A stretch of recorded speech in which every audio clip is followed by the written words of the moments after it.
Hey, what's going on, everybody? I hope everybody's doing well. Just got to make sure my microphone and everything is working good. Got to let me make sure my sound is good here. Look at my wrist. There's like a delay. So I'm waiting for my thing to show up just to make sure that the audio is working really good. I think it is, because it looks like it is. I should just take that as what it is, you know. All right, here I go.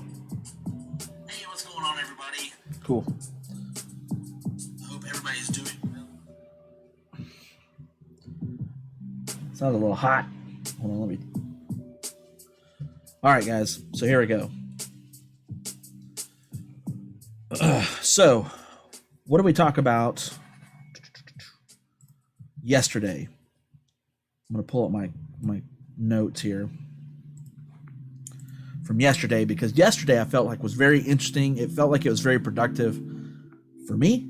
I don't know if it was productive for anybody else. I hope it was. I hope that whoever stayed and watched it on the replay, because again, I'm streaming on Facebook and YouTube, and I'm streaming on Facebook and YouTube, and also on Periscope, or AKA Twitter.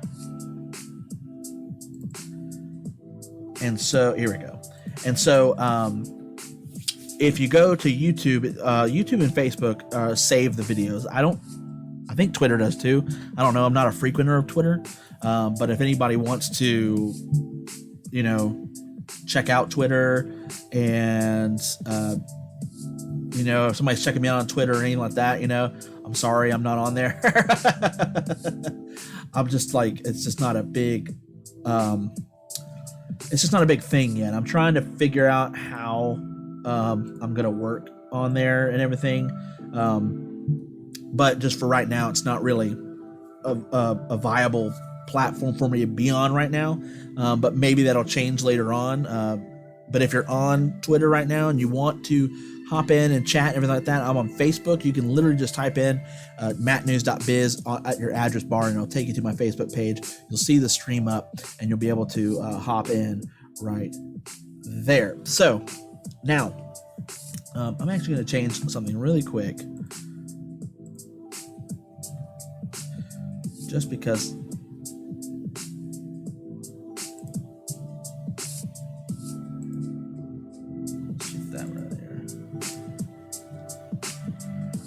all right, so here we go. I don't know if that's going to do anything. Let's see if it does. All right, so here we go. Sorry, I'm just having some technical difficulties. Really didn't come into this with the right brain space. A lot of stuff was happening today, and just I'm kind of coming in a little bit frazzled. So I've got to get back into that mindset. Maybe I should just kind of sit for a second.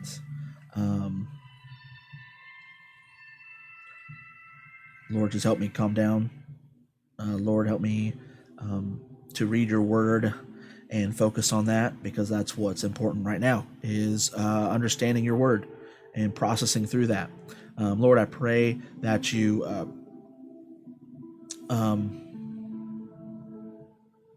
Lord, I'm asking for an audience.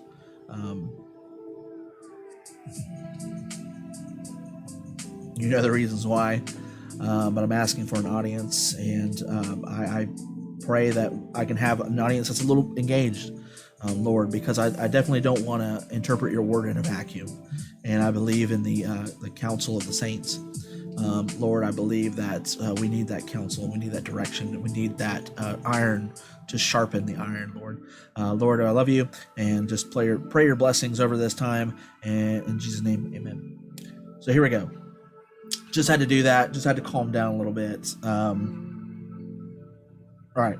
So yesterday we read Galatians chapter 3. I was actually hoping to get to Galatians 5 yesterday, because that's the verse that kind of propelled this whole thing. It kind of it was the catalyst to start this study, because Galatians 5 verse 1, let's actually read that really quick. 5 verse 1, again, because it was the catalyst that kind of started this whole thing. So here we go. 5 verse 1, it says, for freedom, I'll highlight it here for you guys. 5 verse 1, it says, for freedom Christ has set us free. Stand firm then, and do not be subject again to the yoke of slavery. So what I'm trying to do with this series, or what I'm trying to do with this whole initiative that I started with this Bible reading live stream, is just to read the Bible, break it down, and really understand what is being said in the context in which it's being said. Because I think that's important for us. That's important. And so, again, I don't want it to be in a vacuum. And so, I would really love comments. I would really love just a little bit of interaction. But, most of all, I just want the Lord to lead us in a proper understanding. That's really where I want to go. So here we go. So let's talk about yesterday. Yesterday, we read chapter 3 only. we got lost in the weeds a little bit with verses 19 through 22, but I think it was definitely necessary, because I wasn't really understanding exactly what was being said. And I think that happens a lot of times with Bible verses, because a lot of times with Bible verses, what you think or with the Bible in general, is what people think they have to do is they have to get through what they're trying to read to consider themselves accomplished. Or at least that's how I felt, especially with like a regimented reading plan, because again, yesterday I planned on reading like chapters 3, 4, and 5. I was hoping to get down that far. There's only 6 chapters in Galatians, and I was hoping to get through at least 3 and 4, but I didn't get close to that. Like I just 3 just totally consumed the whole evening, and that's okay. That's okay. And I think that some people need to be, because we have so many Bible reading plans where it's like, you have to read your Bible, and you have, and like, we're going to read the Bible in a year. And one thing about that is like, yes, you're reading it, but you're not really meditating on the literature. You're not really taking the time to absorb what you're reading. A lot of times with a reading plan like that, you'll read, you'll start in Genesis, but you'll also read Matthew at the same time, and you'll read a Psalm. And so you're reading multiple parts of the Bible all in one, and sometimes they might not have anything to do with the other one, or you'll have, you'll be reading in Genesis, start in John, and then everything like that, and it's not conducive to slowing down and understanding the word, because I think that's more important. If you want to read the Bible in a year, you have to ask yourself, why do you want to do that? And I think that reading the Bible in a year, the main goal of that is so that you're familiar with the stories, and I think there's better ways to do that. I think there's ways to do that are leaps and bounds better than trying to read the entire Bible in a year. I think one good way to do that is for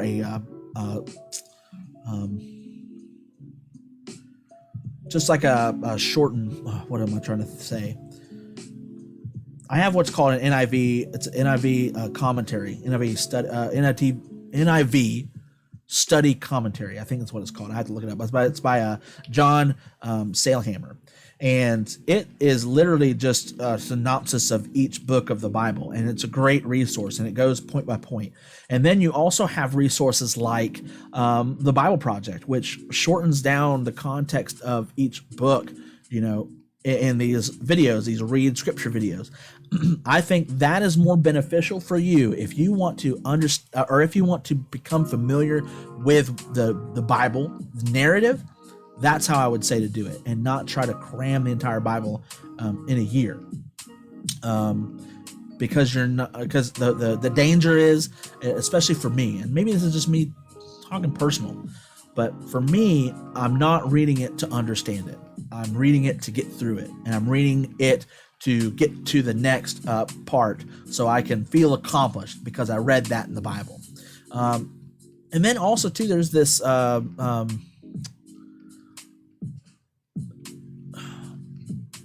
I keep wanting to say fear, but it's not a fear. It's just there's the problem that you read it and you have this surface level understanding, and the thing is you understand it in a way where it's what is the Bible saying to me specifically, and I don't think that that's a beneficial way to read the Bible. I think the way that you should read the Bible is to read it in its context first. Understand what is being said to the original audience first.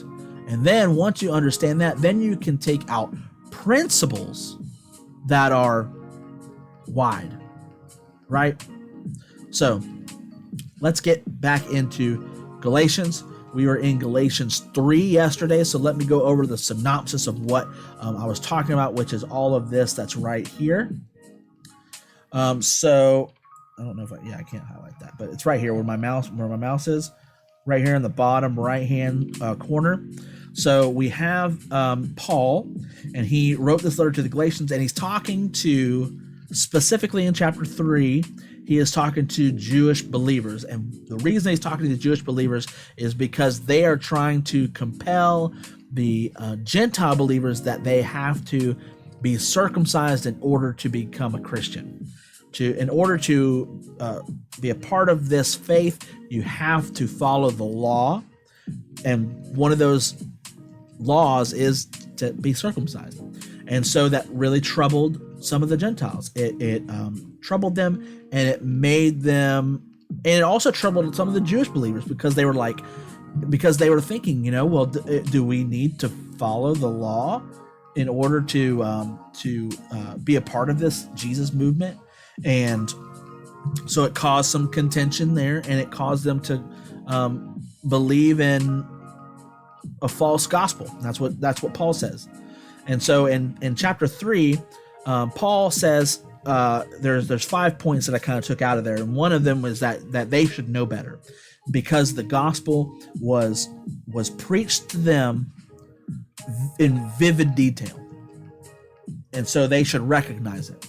And then one of Paul's points is kind of a sub point of one, because they should have known better. And then the sub point to that would have been to ask them the question of how did they receive the Holy Spirit? How did they receive the Spirit? And what did they get it through the law, or did they get it by simply believing in Jesus and what he did?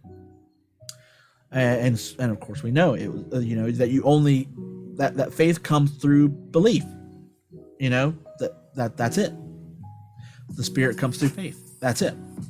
So, point number 2 was that the promise given to Abraham was by faith alone, and that the descendant of the promise was Jesus. That was the second point. And then the third point is that the law does not affect and I couldn't think of whether it was effect or affect, but I wrote them both anyways, that the law that was given does not affect the promise, because the law was given because of transgression, because of sin, because of violations. That's why the law was given.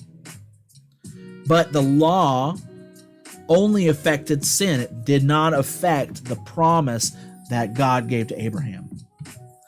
And then, so point number 4 from yesterday's reading from chapter 3 was that the law was like a guardian, or it watched over us, and he's to the Jews. It watched over the Jews until Jesus came. And then once Jesus came, Jesus inherited that promise that was given to Abraham, which was righteousness that came through faith. And then Jesus gave that promise to those who believe. And therefore, those who believe became heirs of the promise. They became heirs according to the promises, the way that Galatians 3 verse 29 puts it. So now, after saying all of that, we are in chapter 4 of Galatians. So let me go over here to my notes page and let's dive in to 4. So now here he's, and this is kind of a continuation because he says now. So we know that this is a continuation of what we just talked about. And he says, now I mean that the heir, and now he's talking about us, because he just talked about how the heir, that we are heirs. We are heirs. I think that he's talking about us. He could be talking about Jesus. Well, but I think that he's talking about us. The heir. Now, I mean that the heir, as long as he is a minor, and he means a child, as long as he is a child, is no different from a slave, though he is the owner of everything. But, and that's kind of a confusing statement. I want to come back to it after we kind of get through this. But he is under guardians and managers until the date set by his father. So also we, and he's still talking to the Jews here, the Jewish Christians. We also we, when we were minors, were enslaved under the basic forces of the world. Okay. I think I know what it's talking about here. So it says, now I mean that the heir, talking about Jews, as long as he is a minor or as a child, is no different from a slave, though he is the owner of everything, which I'm thinking, and there is a footnote there too. There is a footnote here, but it says master or lord. Though he is the master or lord of everything,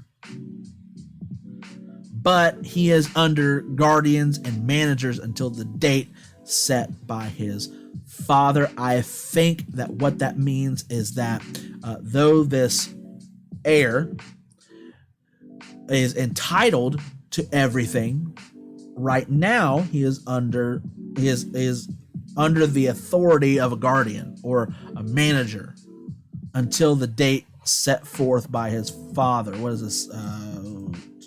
4. Okay. Set forth by his father. So that's what this one's saying. So also, when we were minors, we're enslaved under the basic forces of the world. And there's another footnote here in 6.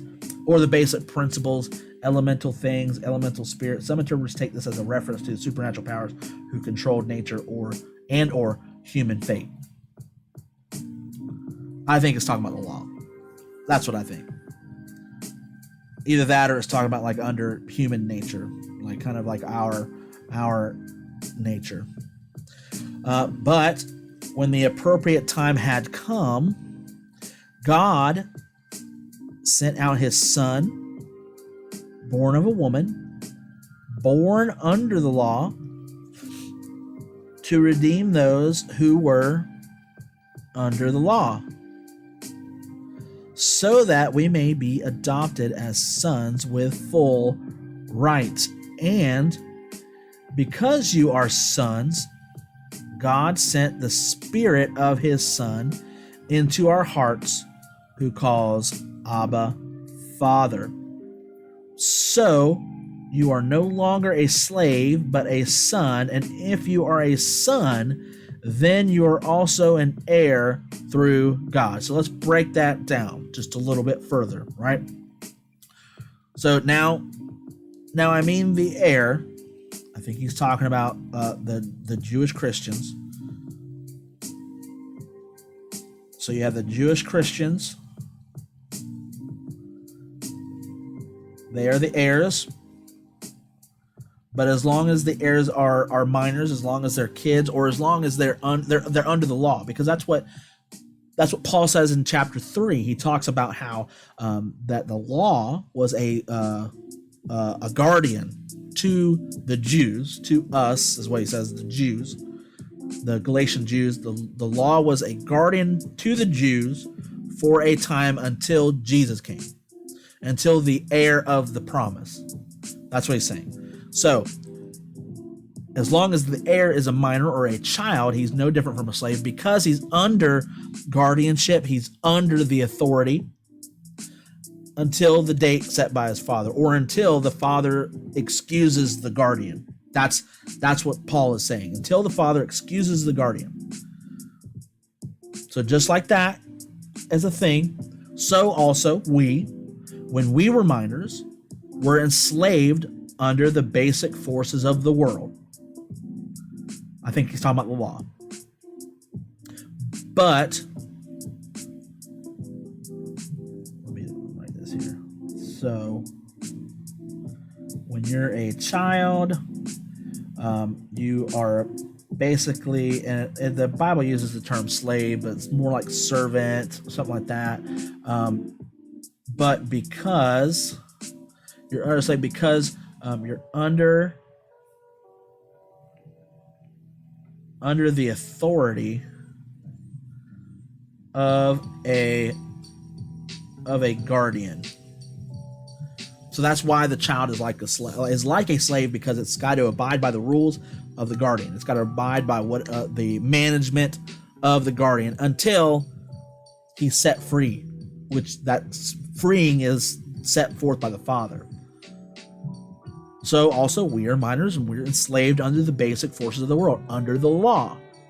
But when the appropriate time had come, the date that the Father had set forth, God sent out his Son, Jesus, born of a woman, born under the law, just like us, to redeem those who were under the law,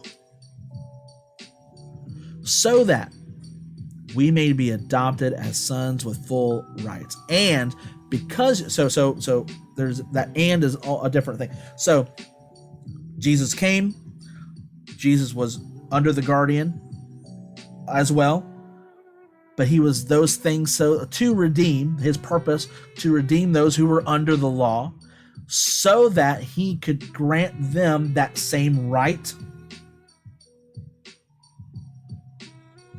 so that we, and he's still talking to the Jews, so that we may be adopted as sons with full rights, so that we would have access to that promise. And that promise was what? It was righteousness. And righteousness is just a right relationship with God. That's what the promise is. And now in verse 6, and because you are sons, because of everything that I just said, God sent the Spirit of his Son into your hearts. And the Spirit, I don't know if he says it in this one. But basically, because you're adopted,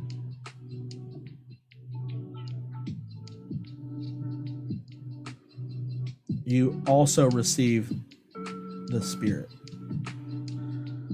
He doesn't say it now, but it talks about the Spirit being a seal of the seal of that. So, and then it says the Spirit of the Son into our hearts, who calls out, Abba, Father. So you are no longer a slave. You're no longer a slave, but a son.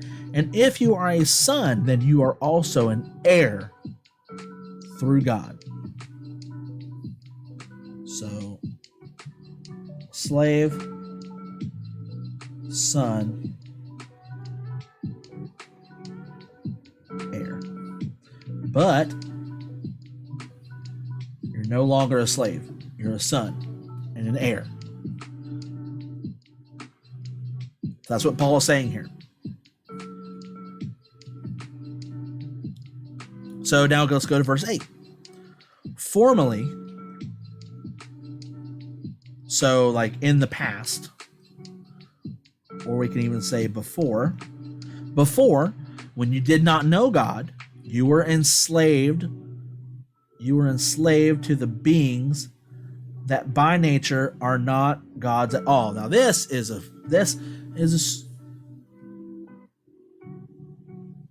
going to put this in green, because this also could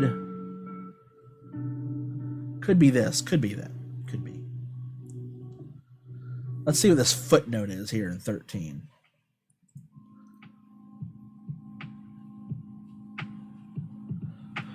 So it says, translation in the Greek, those that by nature, with the word beings implied. So it talks about this commentary. There's a commentary, and that's what this BDAG 1070, it's like a commentary, sees this as referring to pagan worship, polytheist worship, beings that are by nature no gods at all. That could be what that means, or again, I want to direct you to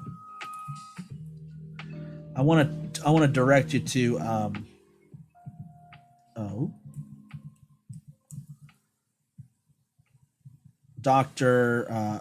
Michael Heiser. Look him up and look up Deuteronomy 32. That's all I'm going to say about that. But you were enslaved to be formerly when you did not know God. Now I wonder if this is now he's talking to. Now I feel like he's moving in when he talks to this. He might be moving into talking to the Gentiles, maybe. Let's keep reading. So let's see. Formerly, when you did not know God, you were enslaved to beings that by nature are not gods at all. So this could be talking about idols. But now that you have come to know God, or rather to be known by God, how can you turn back again to the weak and worthless basic forces?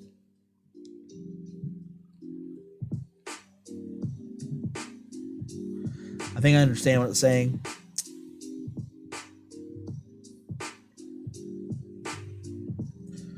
It's this basic forces and beings. A single sentence in the Greek text, but has been divided into two in the translation because of the length and complexity of the sentence.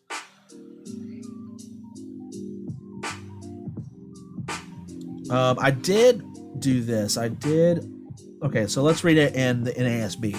So, however, at the time when you did not know God, you were enslaved to those you were enslaved to those which by nature are no gods. But now that you have come to know God, or rather to be known by God, how is it that you turn your back again to weak and worthless elemental things, is what this one's saying.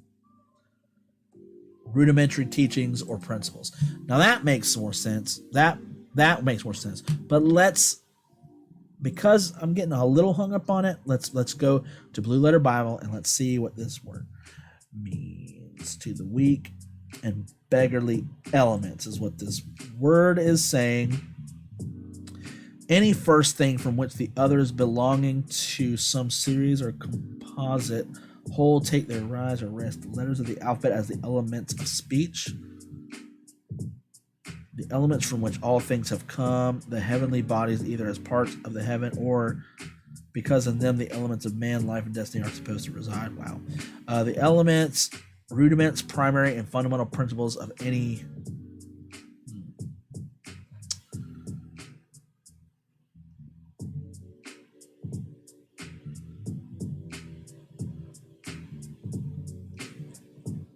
neuter of a presumed derivative of the base.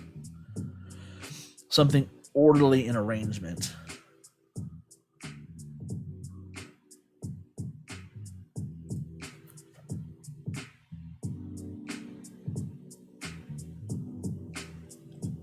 Now, see, because I don't read Greek, I don't know what all this is here. Like, I don't know what all this means. And I don't know if there's differences in spelling and tense or anything like that. Like, I don't know. And so what I have to go by is what the English translation says. But what I can do is I can look at these different translations that are given to me. Like, you have element, you have rudiment, you have principle. I can look at those things and I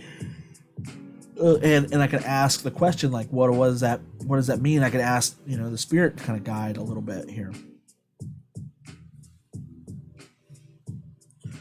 But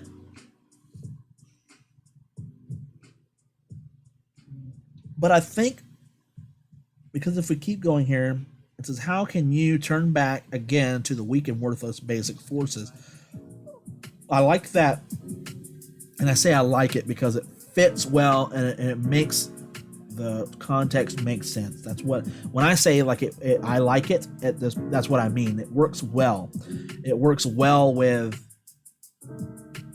the logic that I'm reading. It works well with it.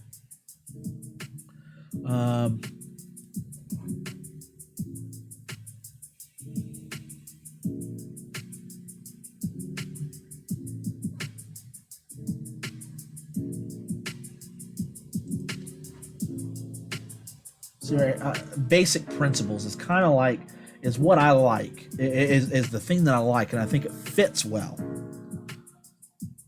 So when you see like these weak and worthless basic forces, like these basic principles, why are you going back to the basics? Why are you going back to this thing that's not God? It's not God at all.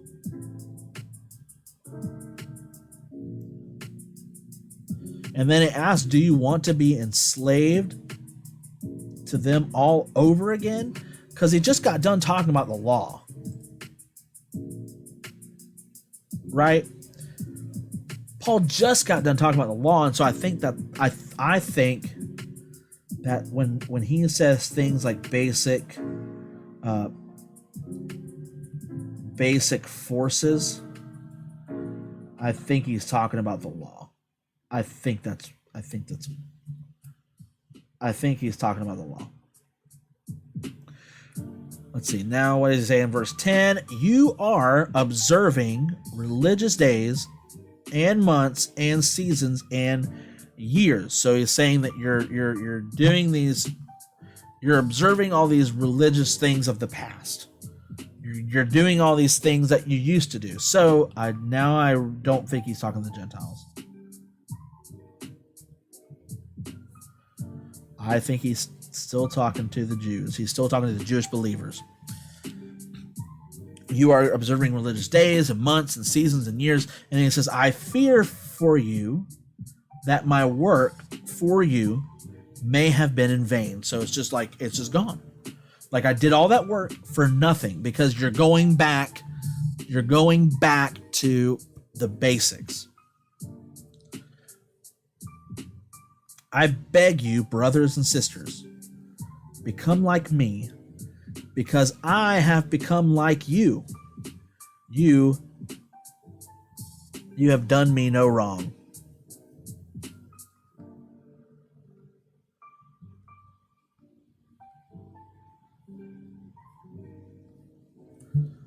That's a weird statement.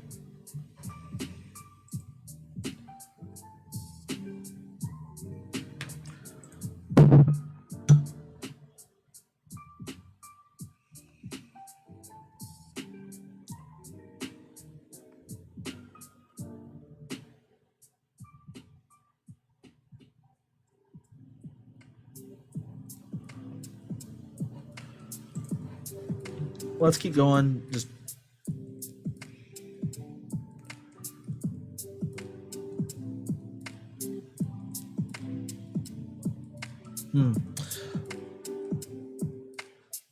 But I beg you, brothers and sisters, and again, because this is another reason why I don't like breaks,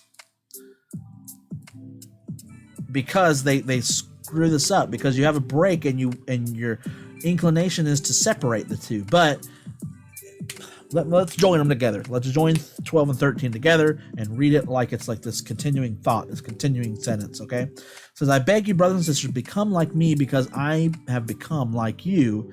You have done me no wrong, but you know it was because of a physical illness that I first proclaimed the gospel to you. And though my physical condition put you to the test, you did not despise me or reject me. Wow.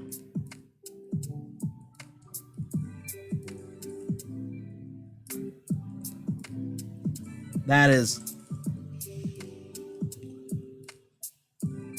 However, that time when you did not know measure, what am I going here? Excuse me. You have done me no wrong, but you know that it was because of a bodily illness, weakness of the flesh, that I preached the gospel to you the first time. And that which was a trial to you, and that was a temptation to you of my bodily condition, you did not despise or loathe or spit out at, but you received me as an angel of God, as Christ himself.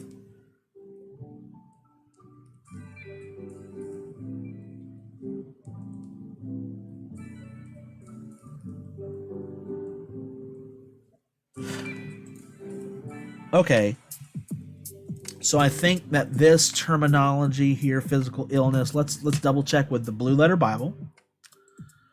This is why I do things like this, is because like it's just kind of confusing right now, because right now what I'm reading physical illness, and I'm thinking, did he have like a cough? Did he have the corona? Like, what was going on with Paul?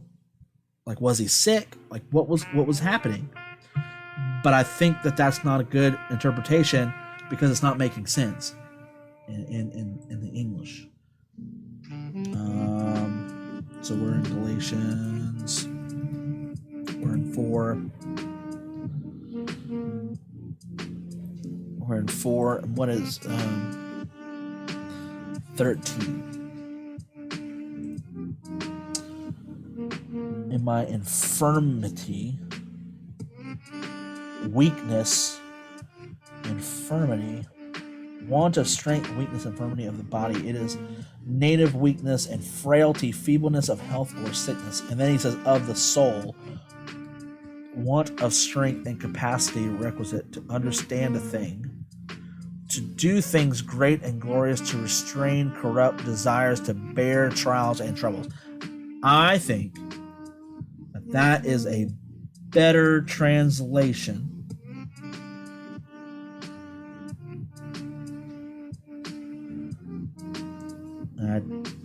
I don't understand why they're lumping it in with the bodily frailty.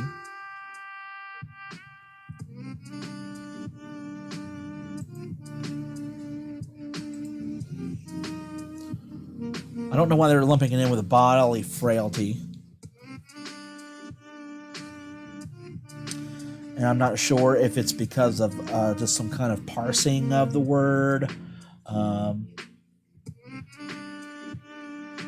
Because see, you have all these different ways that you can say the word.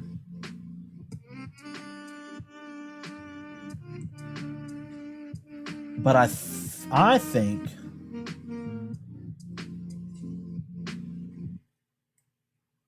that it's this, and I don't know. Yeah, because the NET is not making it clear. It's not making it clear at all. But I feel like in the context, because I just feel like it doesn't make any sense in the context that he's talking about these different ideas, and you're going back to these different ideas, and then he says, but it was because of, and to use that terminology of physical illness, because he's saying, hey, look, I fear, or no, in verse 12, I beg you, brothers and sisters, become like me, because I have become like you. So I am in a state that you, that I was in a state. I thought of it and it made total sense. I beg you, brothers and sisters, become like me, because I have become like you. Okay, so he's saying let's switch roles. Become like me, because I have become like you. You have done me no wrong. I don't know what that means. You have done me no wrong. But it was because of a physical illness.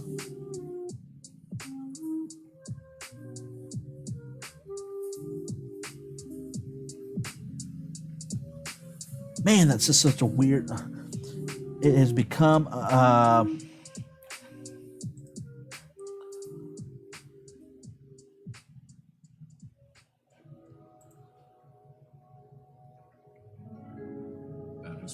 like a weakness, like a weakness. It was because of a. Why don't we just get this started? And though my physical didn't put you to the test, you did not despise or reject me. Instead, you welcomed me as though I were an angel of God, as though I were Christ himself. When then is your sense of where then is your sense of happiness now? For I testify about you that if it were possible, you would have pulled out your eyes and given them to me. So then, have I become your enemy by telling you the truth? Wow. I think this is going to be another stinking 19 through 22. Because it's just such a weird way of talking. It doesn't make sense in the English, the way that it's written here. And I think that this word physical illness is the culprit. Like, it doesn't make sense because he's talking about being a certain way, and it's in your thinking. It's in your thinking. In your thinking, you are this, and he just talks about going back to a previous way of thinking. You're all going back to a previous way of thinking. And then he says, I fear for you that my work for you may have been in vain. The preaching of the gospel that I did to you was all for naught. I beg you, brothers and sisters, become like me, because I have become like you. Because I have become like you. You have done me no wrong. That's a weird statement.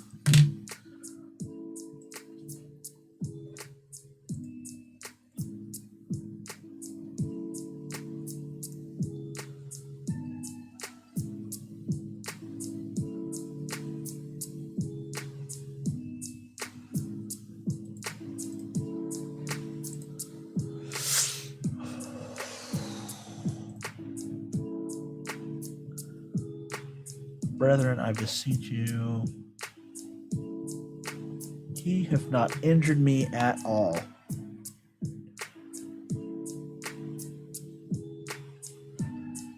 To act unjustly or wickedly, to sin, to be a criminal, to have violated the laws in some way, to do wrong to do some wrong or sin in some respect, to wrong someone, to act wickedly towards him, to hurt, damage, or harm.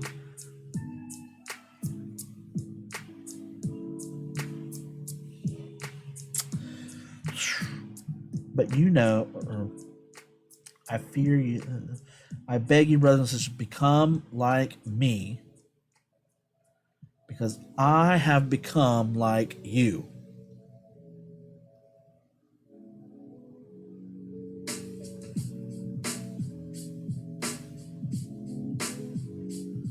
You have done me no wrong. But you know it was because of, let's just say, weakness here.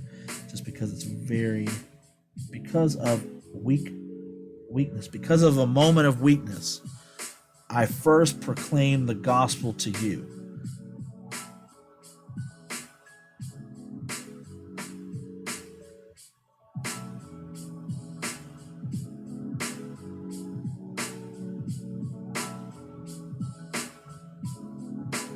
Okay, I think I know what it is. I think I was just trying to read too much into it. I think I know what he's talking about. Because Paul is talking about here,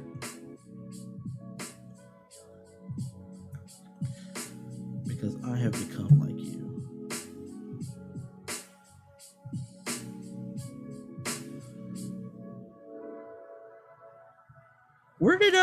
Okay, so hold on. Let's go back. Let's go to a completely different book of the Bible here. And I gotta Google it. Let's see. Book of Acts, Paul, Galatia. The region of Galatia, which lies, some the New Testament says that the church of Galatia and Italy were founded by Paul himself.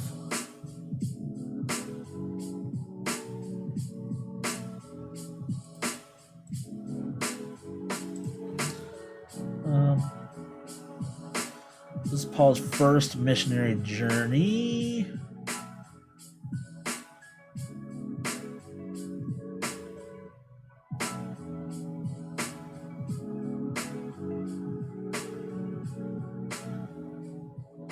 Man, there's so much stuff in here.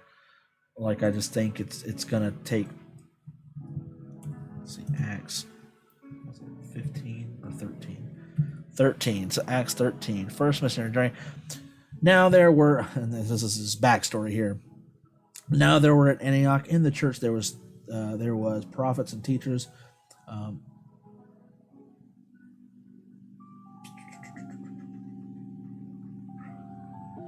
Who had been brought up to Herod while they were the Holy Spirit. Cyprus, fixed his gaze on him and said, "You who are full of deceit and fraud, you son of the devil." I'm just trying to skim through really quick because I want to.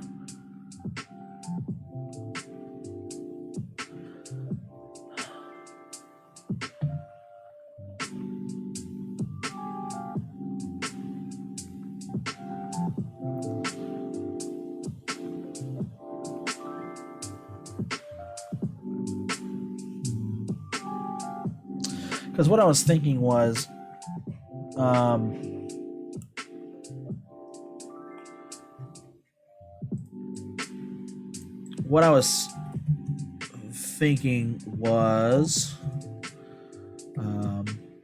was that he was talking about.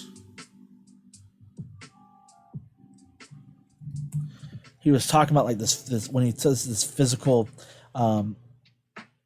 ailment. When he talked about this physical thing, I thought maybe he was talking about because he was blinded. When he was converted, he was blinded. And so that would be some kind of physical ailment. That's what I was thinking. That's where I was thinking about going. But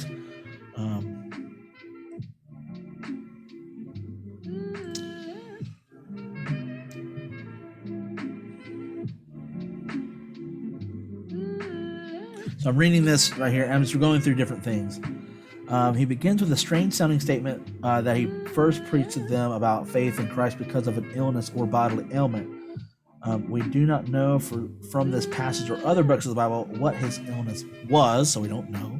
We also don't know how an illness could have caused Paul to preach to this specific group of people. Bible scholars speculate that perhaps Paul came to their region to recover from an illness such as malaria, or perhaps Paul intended to pass right through their region but could not proceed because he got sick. In any case, Paul's readers would have would have known exactly what he meant. They, along with him, understood Paul's illness to have been a God-engineered occurrence that provided the opportunity for him to preach to them about Jesus.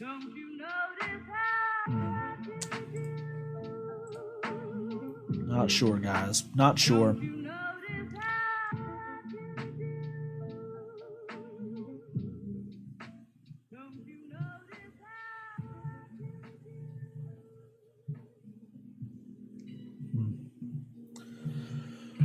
So maybe it's just this thing we will not know about. But it's scripture. It's right there. You know? It's in there. But you know, it was because of a physical illness that I first proclaimed that it was because of a physical illness. It was because of a physical illness that I first proclaimed the gospel to you. And though my physical condition put you to the test, you did not despise or reject me. Instead, you welcomed me as though I were an angel of God. I'm assuming that's just messenger of God. Angel of God is the same in both testaments, and thus he is either an angel of God or the angel of God in both testaments for argument's implication.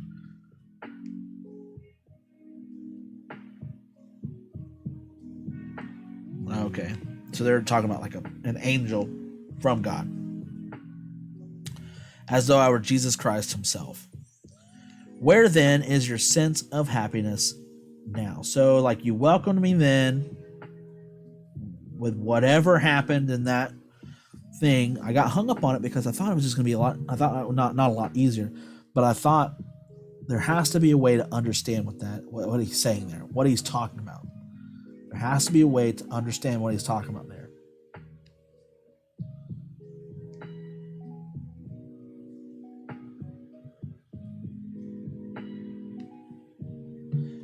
For I testify about you that if it were possible, you would have pulled out your eyes and given them to me. So then have I become your enemy by telling you the truth. And I think that's, 23. Casual adverbial participle.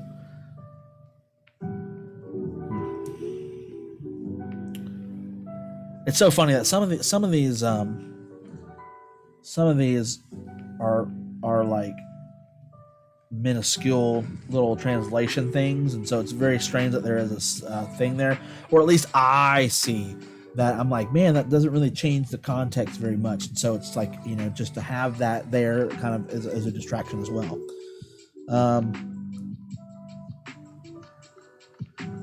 So apparently Paul, when he was in Galatia previously, he was sick. We're going to assume that. Him being sick was the reason that he first proclaimed the gospel to them. So maybe he had to stop in there, and this is me saying maybe. So maybe he had to stop in Galatia and so while he was there, he just preached the gospel. And it says, and though my physical condition put you to the test, so it was like they were dealing with this thing, you did not despise or reject me. Instead, you welcomed me as though I were an angel of God, as though I were Christ himself. Where then is your sense of happiness now? For I testify about you that if it were possible, you would have pulled out your eyes and given them to me. So then, have I become your enemy by telling you the truth? It's so funny that like these hard statements here, like for I testify, you would have pulled out your own eyeballs and given them to me. Like there's no footnote for that, but there's footnotes for, you know, like some minuscule, you know, textual difference.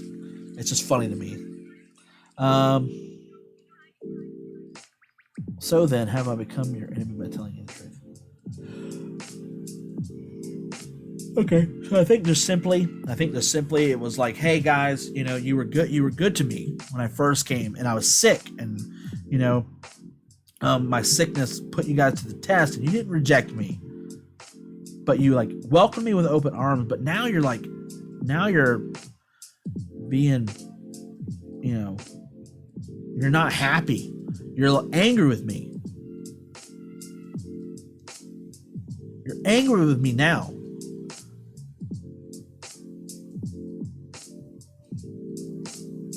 So have I become an enemy to you by telling you the truth that that it seems as though you've abandoned God? Let's see. They court you eagerly, but for no good purpose.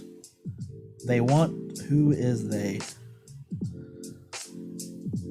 I'm thinking it's the.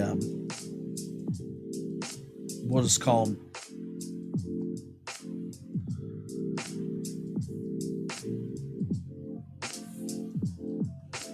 I think it's just the ones who are trying to deceive them, the ones who are trying to get them to practice the law again. But for no good purpose, they want to exclude you so that you would seek them eagerly. However, it is good to be sought eagerly for a good purpose at all times, and not only when I am present with you. My children, I am again undergoing birth pains until Christ is formed in you. I wish I could be with you now and change my tone of voice, because I am perplexed about you. So there's a couple of footnotes in there. 30 is one that's interesting. That is, until Christ's nature or character is formed in them. My children, for whom I am again undergoing birth pains until Christ is formed in you. The relative clauses in English do not pick up the emotional force of Paul's language here. Note tone of voice, indicating that he is passionately concerned for them. Hence, the translation has been altered slightly to capture the connotative power of Paul's plea.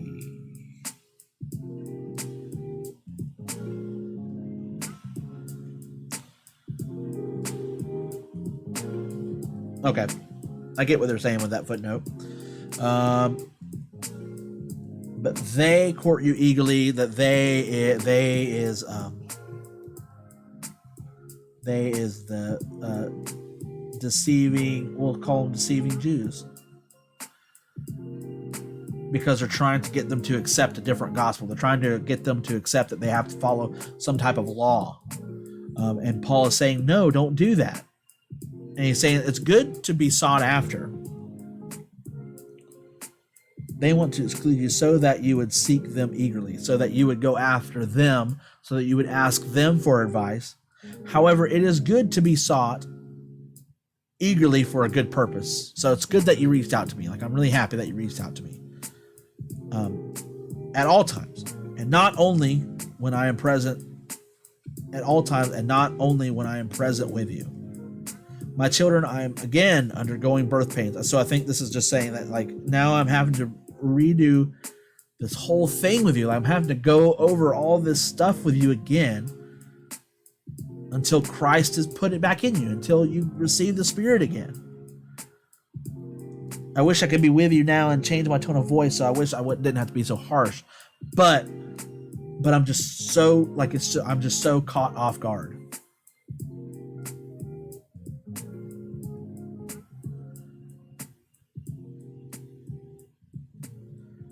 So caught off guard.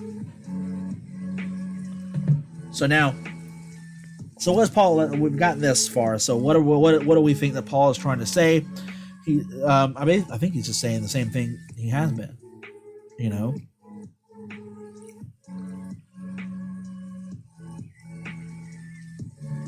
that you. So point number one right here so far is you're not slaves. Why are you not slaves? Because you're heirs. So why are you going back to slavery? Why are you doing that?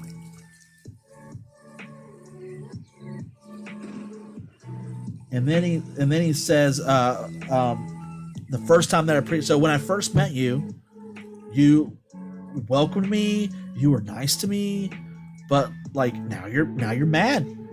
Are you mad because I'm telling you the truth?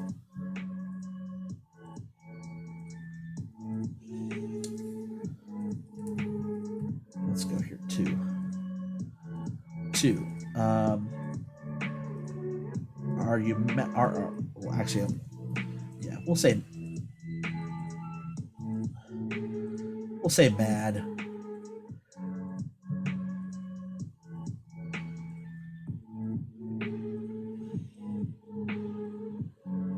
Are you mad because of the truth? And then let's say 3. I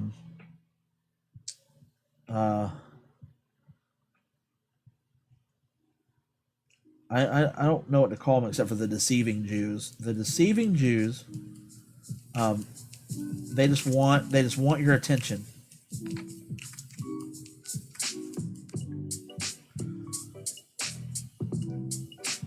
But here, oh, jeez. Actually, I don't have to do that. And now he's saying, and now basically I have to save you again. Like we have to redo all this stuff, and it just boggles my mind. It just boggles my mind. So now, I might not get into 5, man. Let's see.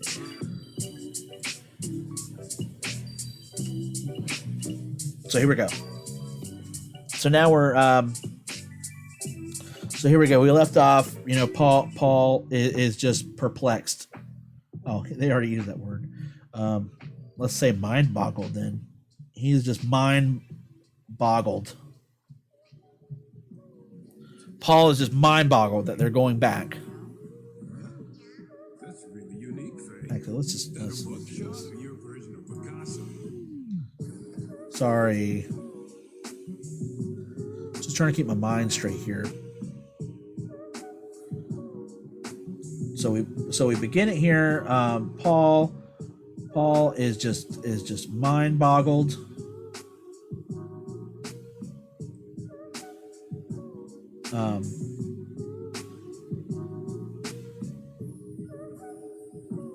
That they would go back.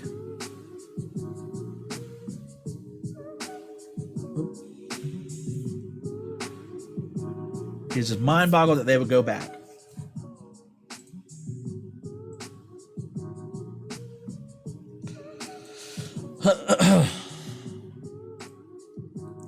So now here we go. 21. Tell me, you who want to be under the law. So now he's addressing the people who want to go back to that way of life. Do you not understand the law? For it is written that Abraham had 2 sons. One by the slave woman and the other by the free woman. But one, the son by the slave woman, was born by natural descent, while the other, the son of the free woman, was born through the promise. Think I understand that?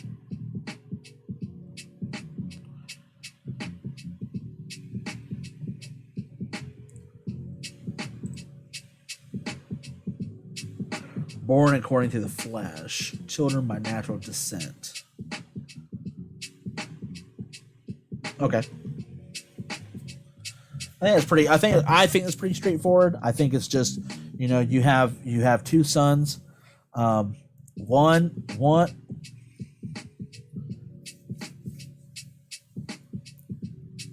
let's see. Yeah, it's Isaac and Ishmael, right? So Ishmael, I think that's how you spell it, but Ishmael was just a normal dude. right? He was just a normie. Where Isaac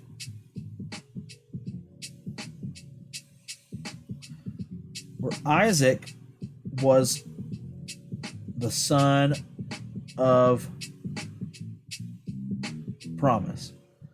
So it does diminish the value of Ishmael, but I mean he's almost blessed. He was just a normal dude. He's just a normal guy. There's nothing inherently special about him. He was born of natural descent. He is just born of just kind of the flesh. There he is. It's Ishmael.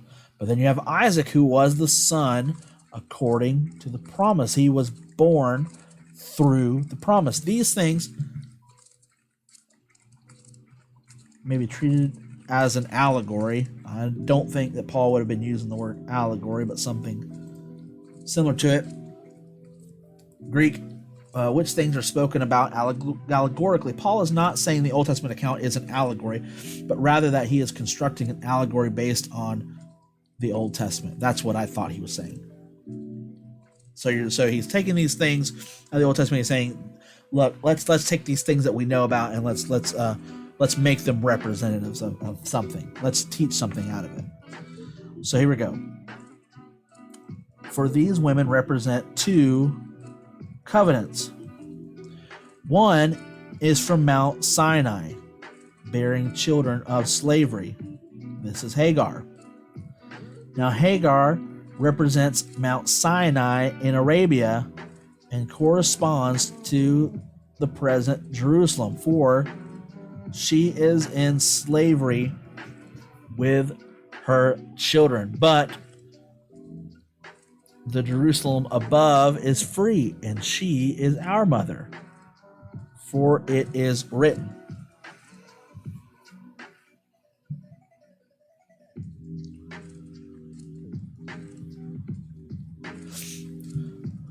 Rejoice, O barren woman who does not bear Rejoice, O barren woman who does not bear children. Who is that? That is Sarah, right? Break forth and shout, you who have no birth pains, because the children of the desolate woman are numerous than those of the woman who has a husband. Wow, that is confusing. So rejoice, O barren woman who does not bear children. Break forth and shout.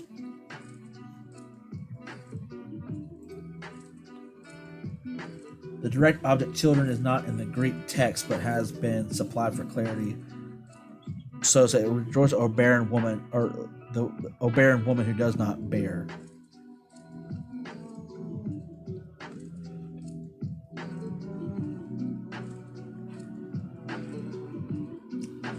The one who has not given birth, give a joyful shout and cry out, you who have not been in labor, for the children of the desolate one are more numerous than the children of the married woman, says the Lord. What is that talking about?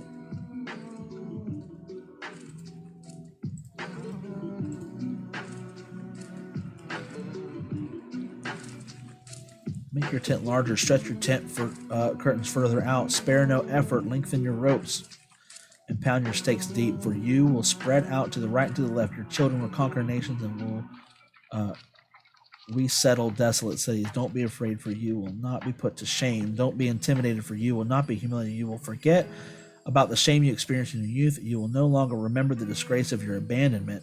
For your husband is the one who made you. The Lord of heaven's army is his name. He is a protector, the Holy One of Israel. He is called God of the entire earth.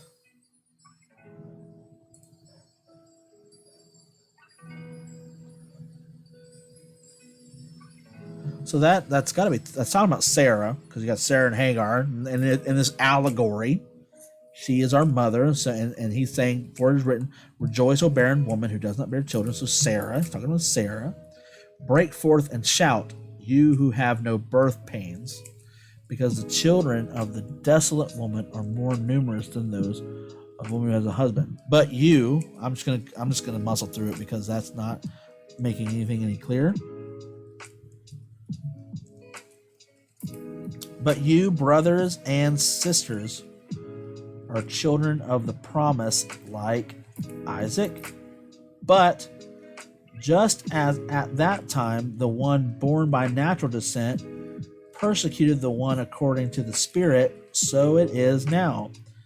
But what does the scripture say? Throw out the slave woman and her son, for the son of the slave woman will not share the inheritance with the son of the free woman. Therefore, brothers and sisters, we are not children of the slave woman, but of the free woman.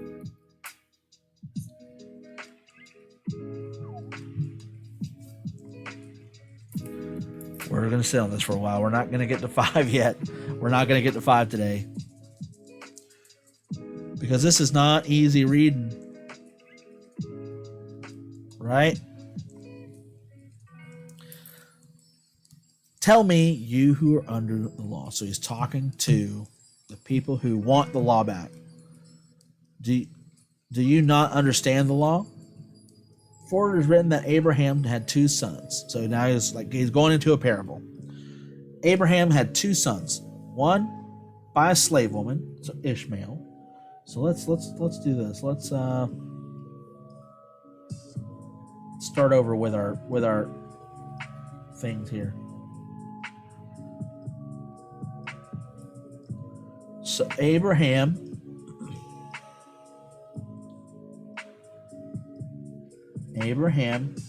had 2 sons. Right?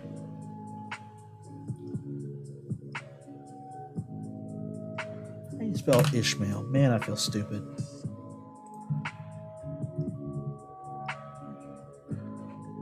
I spelled it right the first time. It just felt wrong. It felt weird. I guess because we don't really talk about Ishmael that much, do we? So Ishmael, and then we have Isaac. Right? And these 2, actually, you know what? Maybe that will help me out a little bit more here. Let's do an actual family tree, guys. Let's do it. So you have Hagar, and you have Sarah, and then they, Ishmael, and Isaac. Okay, so we have 2 sons. This one is the son born of natural. This is the son born of natural means. This is the son born of the promise. Okay? One by the slave woman, Hagar, and one by the free woman.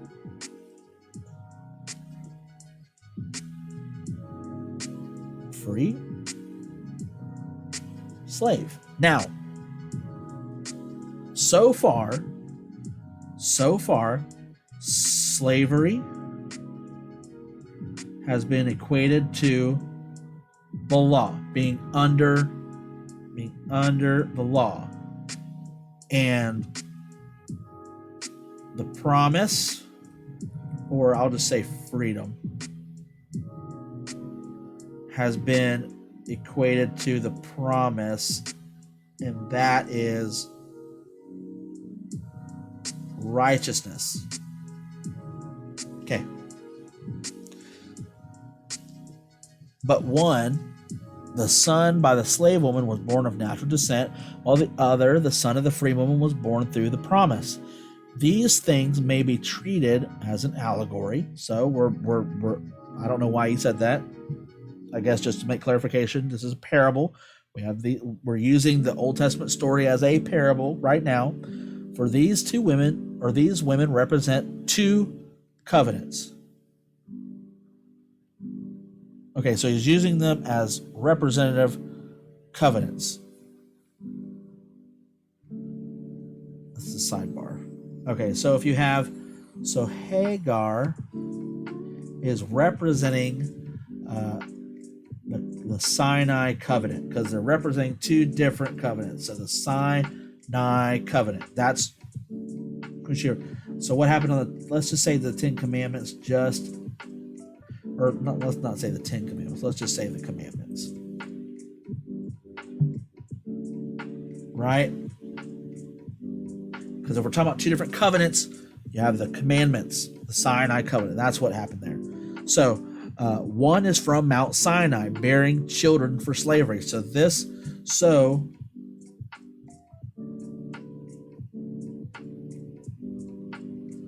Ishmael is representative of the Jews. That's what I'm getting here. This is Hagar. Now Hagar represents Mount Sinai in Arabia and corresponds to the present Jerusalem.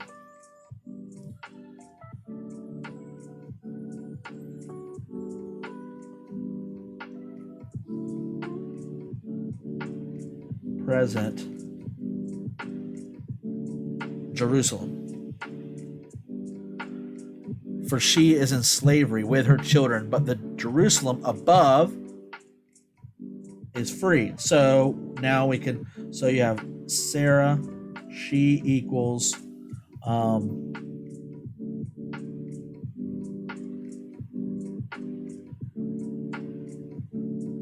Jewish believers. That's the only way I can think of it. Jewish believers, and let's just call it the kingdom of heaven.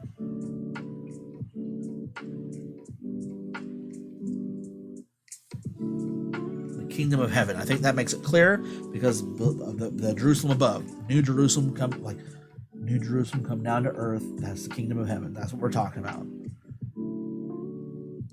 Is free, and she is our mother. For it is written, I don't know, this is weird. Rejoice, O barren woman who does not bear children. Break forth and shout, you who have no birth pains, because the children of the desolate woman are numerous than those of the woman who has a husband.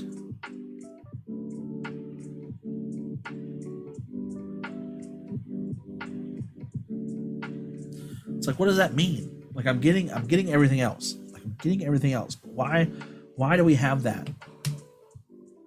And it says it's a quotation from Isaiah 54.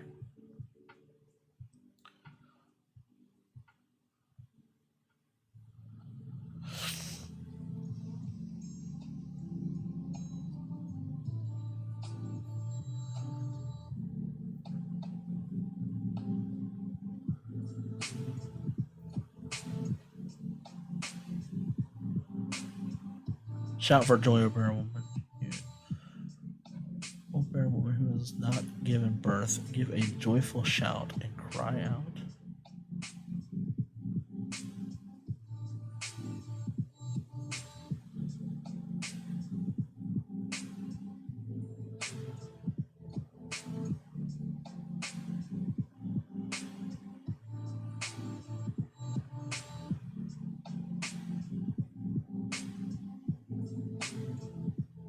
Trying to think of what this is, guys.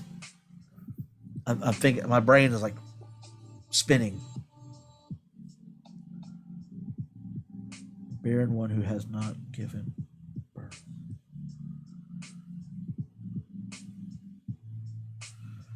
Because it's like, what is this talking about here?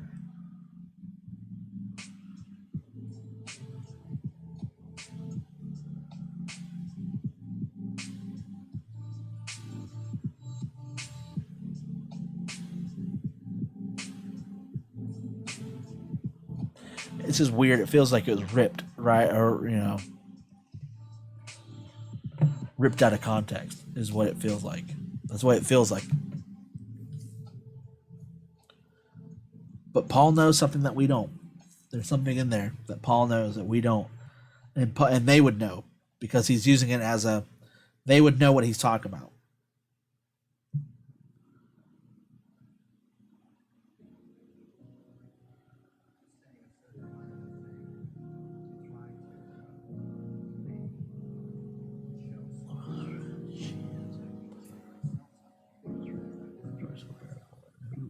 Not bear children, break forth and shout, you have no birth pains, because the children of this woman are more numerous than the one with a husband. But you, brothers and sisters, are children of the promise like Isaac. But just as at that time, the one born by natural descent persecuted the one born according to the Spirit, so it is now. So the ones that are under the law are persecuting the ones who are free. But what does the scripture say? Throw out the slave woman and her son, for the son of the slave woman will not share the inheritance with the son of the free woman. What's that one? What's 43?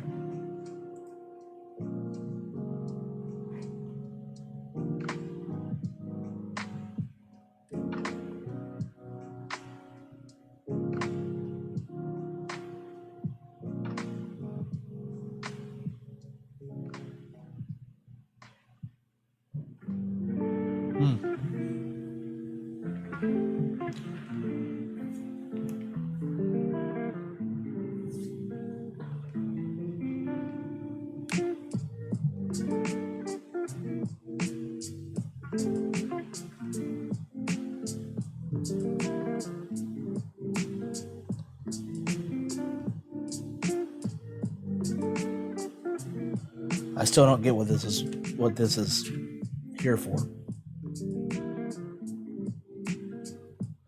Like, we know, like, but the Jerusalem above is free, and she is our mother. For it is written. So this is for a purpose. Like, you wrote this for a purpose. Rejoice, O barren woman who does not bear children. Break forth and shout, you who have no birth pains, because the children of the desolate woman are more numerous than those of the woman who has a husband. Let's read a different version and see. Oh.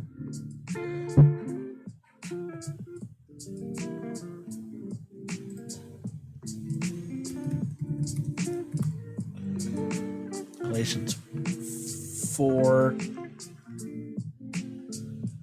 Rejoice, barren woman who does not bear, break forth and shout, you who are not in labor, for more numbers of the children of the desolate. I think that's also like this desolate term.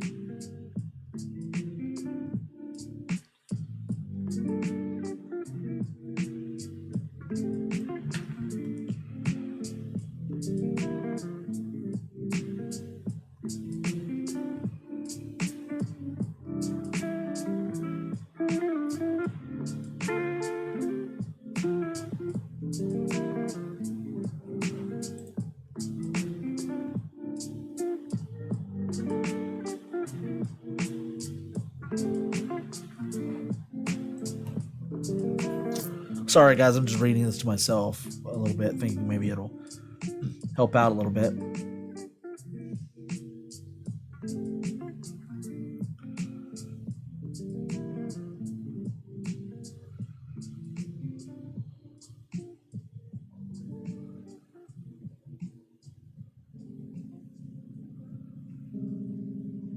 Okay.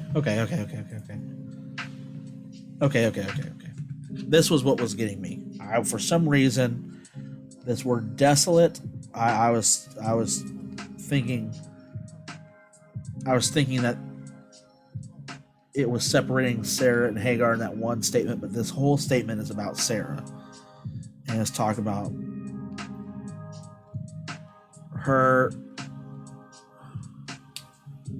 because her children are coming from the promise.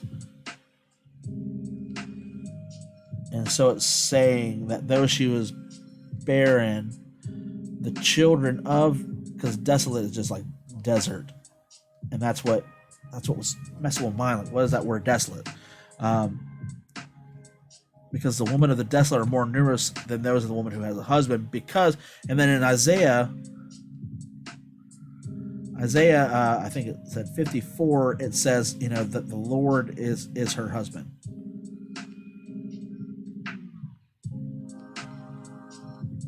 So because the Lord is her husband, and because she's not bearing any children except Isaac that we know of, that it's this spiritual seed, spiritual children, and that they're going to be more numerous than the one who has children by natural means. So that the children of the Spirit are going to be more numerous.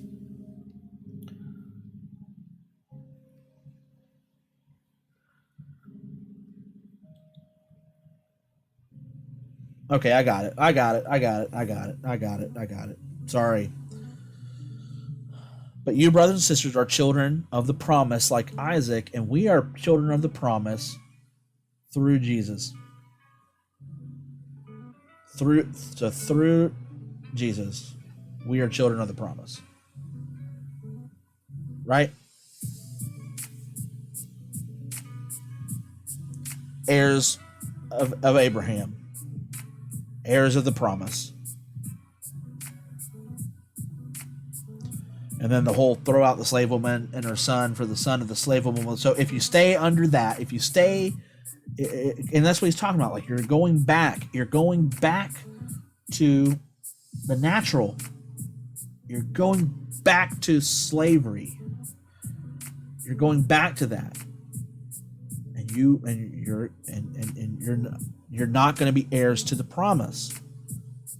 You're not going to be heirs to the kingdom of heaven. That's what Paul is talking about. I got it. Good gravy. That felt like it was busting my brain. I was just getting so confused. I'm wondering if anybody was like, what are you getting confused about? This is easy. This is easy. You don't get that? I got it. Okay. So let's actually go back. I'm not going to go into 5. I'm just leaving 5 for tomorrow.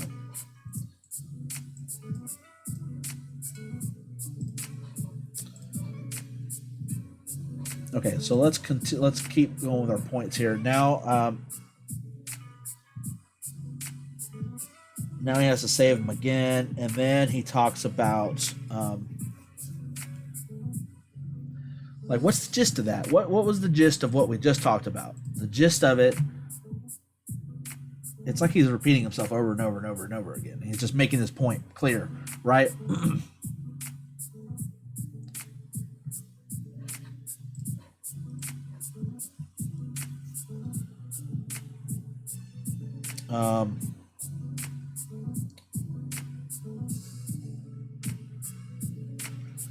That only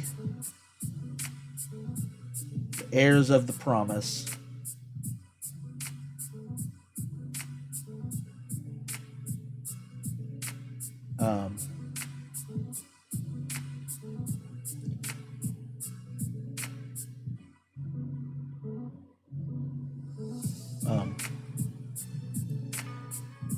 will take part in the kingdom of heaven. That's what he was talking about. He kind of got into the gist of that.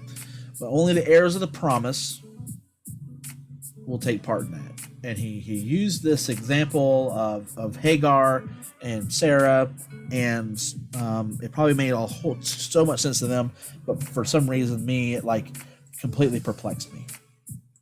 So there we go, guys. There's Galatians 4, and we're kind of ran out of time, but we'll get into 5 tomorrow. I'm so sorry. I thought we were going to get into 5 today, but 5 is going to be for tomorrow. Hopefully we can get 5 and 6 done tomorrow. We'll see. But we got through 4. We're muscling through Galatians. I feel like Paul, especially in this letter, he is communicating to the Jewish believers a lot. He's communicating to the Jewish believers a lot. And he's kind of scolding them for going back to their old way of thinking. That's the gist I'm getting from 3 and 4. Are those things. Or actually the whole book so far. That's what I'm getting. So let's save these for you guys. The reason I do this is because I've actually been one time I forgot to, actually 2 times I forgot to save this stuff. 1 through 20.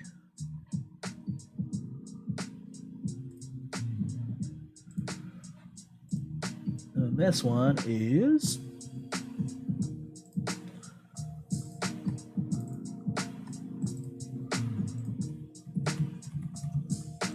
Galatians 4, what is this, 21 through 28?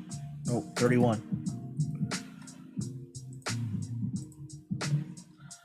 Cool.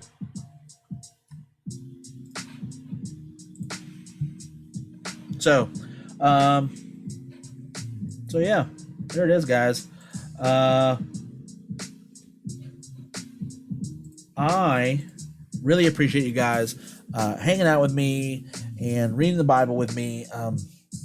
I don't know if I'm making this clear. Like the Bible is actually Galatians is getting clearer for me, and it's just this reiteration of going back to the things, going back to the law, which we shouldn't have a part of, right? Going back to trying to do things ourselves, and we know that's not going to work, or the Jews don't. Again, I want to keep this in context. The Jews know all about the law, and they know that that the law is not going to get them eternal life. It's not going to get them life. It's not going to get them the promise, which is righteousness and right standing with God. And so Paul is just trying to reiterate these things that they should already know. Like, you should already know this. And he says, we describe this gospel to you in great detail. And I don't understand why you're going back to these old ways of thinking. Why do you think you have to be circumcised? And why are you spreading that misinformation? Why are you following a different gospel and leaving God? That's what he's saying. Why are you leaving God and following a different gospel? And then he equates, freedom and slavery and the law and why we have the law. And when we had the law, it was like a guardian for the Jews. That's what it was. It was this guardian that taught us, and we had to stay under that until it was appointed for Jesus to come and inherit the promise and then give that to us. Now we're no longer under that. And while we were under that, because we were under the authority of something different, something other than the promise, we were under this authority, we were like slaves.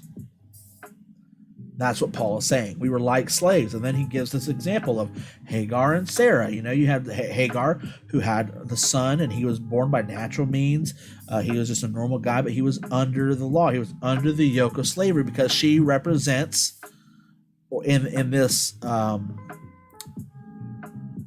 parable that Paul is coming up with, she represents the covenant that was made on Mount Sinai, but Sarah represents the covenant that was made with God that for Abraham to have, a son of promise, righteousness. So that's what she represents, and that when we accept Jesus, we become heirs of the promise, not the heir of slavery. So why are we choosing to go back to that? That's what Paul is saying to these Jewish believers in Galatia right now. Why are you going back to that? And why are you pushing people to go back to that? And why are you being deceived by those people? Why are you allowing them to deceive you? Because you should know better. That's what Paul is saying to them.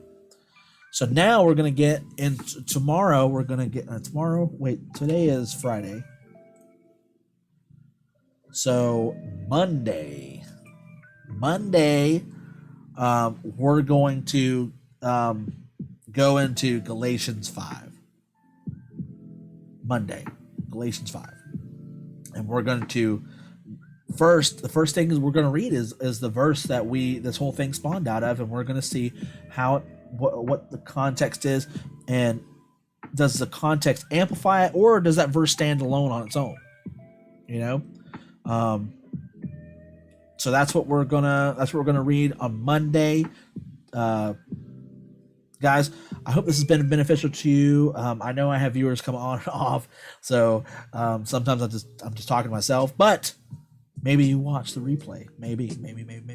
And maybe you're getting something out of this. I really hope you are. And if you are, definitely leave me a comment. You can leave a comment after the live stream and let me know, like, hey, that was really cool. That was really helpful. That was long.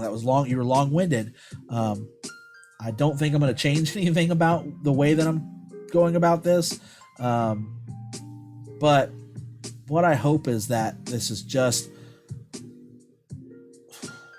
what do I hope to get out of this? I hope that people see a complex way of looking at the Bible, and they can say, wow. And this is me saying this too. Like, this is like, when I want to read the Bible, this is usually how I read it. And I don't want to make myself seem better than other people, but like, I really want other people to read the Bible like this.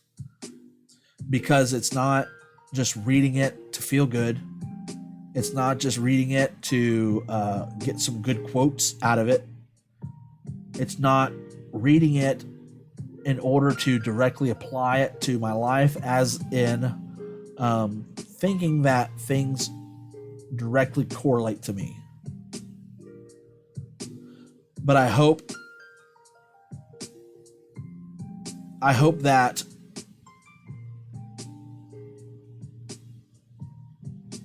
people can read the Bible for what it's worth. And that it's not just some Chilton's manual. It's not just, it's not misconstrued. It's not, that's my big thing. I just don't want the Bible to be misconstrued. And this is my effort to do that. This is my effort to do that on my own. Of course, like you see, I get hung up on stuff, and it's because I'm not a biblical scholar. But and I'm not saying to discount what biblical scholars are saying, because they know what they study it for a reason.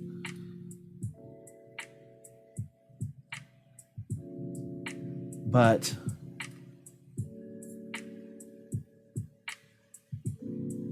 like, how can we do that? And I think that the tools that we have are kind of what I'm using, or at least these are the tools that I have. And I really, really hope that these tools are inspiring other people to do the same. All right, guys, I'm kind of done. I think I'm just rambling on by this point. So I'll see you Monday. I love you guys. We'll go over Galatians 5.